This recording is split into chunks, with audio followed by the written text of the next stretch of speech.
અરે આ શું ધુંવરીમાં આજે તો ધુંવરીમાં જાણે કોપાઈમાન થયા હોય એવું લાગે છે.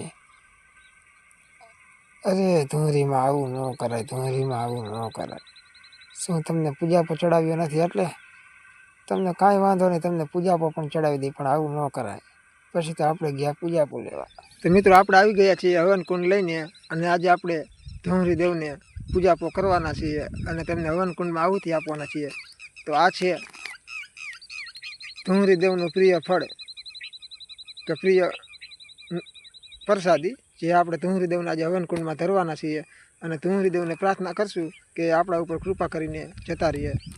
અને આ છે બીજું, આજે તો આપણે ધુંવરી દેવના 2 શ્રીફળ લાવ્યા છીએ, જેનાથી ધુંવરીમાં આપણા ઉપર પ્રસન્ન થાય અને મહેરબાની કરીને 20 દિવસ પૂરતા જતા રહેજો. તો ધુંવરી માને પ્રાર્થના કરજો કે 20 દિવસ પૂરતા જતા રહે અને મહિના દિવસ પાછા ધુંવરીમાં આવી જજો. ત્યાં તમને પાછો પૂજાપો ન ધરવો પડે. મહિના દિવસ પછી ભૂલ્યા વગર આવી જજો. જય ધુંવરી દેવ.